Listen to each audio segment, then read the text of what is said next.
Class, if we take a look at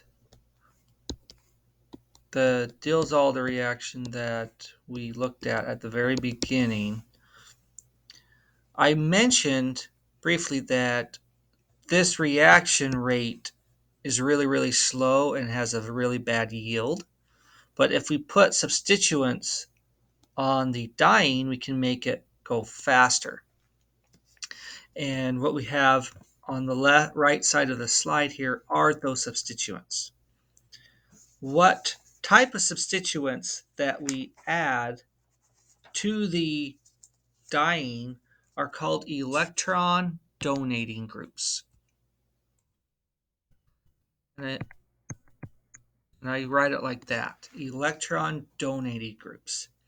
And we've learned from Orgo 1 that methyl groups are electron donating. We also see that this oxygen atom right here has some lone pairs that can donate in to the diene. Now the diene by itself, okay, is already electron rich. But you can make it even more electron rich and more reactive if you add groups that donate electron density into the diene. And if there's more electron density, then it can react faster. So we can put the electron donating group, if we number the carbons, you can see that we can add them on all 4 carbons. We can have any kind of mix or match. As long as they're electron donating group, they will make the reaction go faster.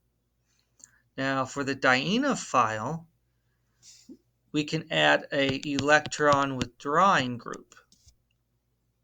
And we can see that these are electron withdrawing groups because they have resonance structures.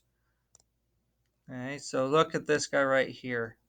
That right there, shown in blue, is the electron withdrawing group, because what does it have?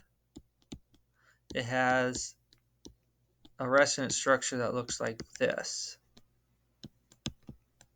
Okay. And now you have that positive charge right there, which then makes this come in here in another resonance structure to help stabilize that positive charge, right? So electron withdrawing groups pull electron density away from the dienophile. And that is a good thing because the dienophile is already electron poor. And so if we had our original dienophile, just ethylene, that is already electron poor. But when you attach a electron withdrawing group to that dienophile, it makes it even more electron poor. So now it just goes back to this principle here that opposites attract. If you have an electron-rich species and a rich plus a electron-poor, opposites attract, right?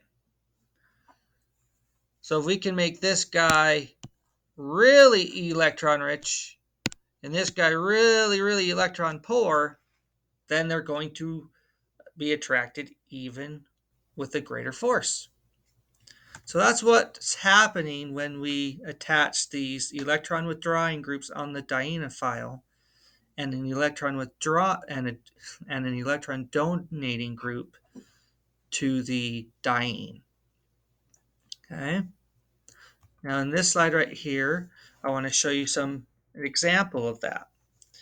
At the bottom part of your slide, you have the most basic Diels-Alder, where there's no substituents on the diene and no substituents on the dienophile. And you can see that this reaction can occur if we have very high temperatures and high pressure. We can get it to go. But look at our yield, 18%, not very good.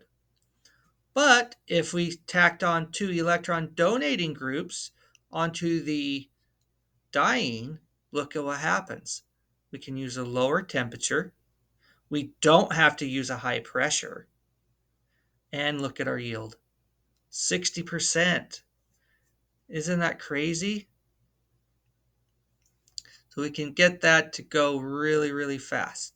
Or we can, by putting on the electron donating groups, we get a better yield. We go from 18% to 60. What if we put an electron withdrawing group on the dienophile? So nitro groups are really good. Nitrile groups, aldehydes, all good electron withdrawing groups. Look at what happens. We go from 18% all the way to 84%. We don't have to use high temperatures. Look, we cut it down by almost 100 degrees, and we don't have to use high pressure. So that's really, really cool. If you go in the lab and you can show your boss that you went from an 18% yield to an 84% yield, that will make everyone in the lab happy.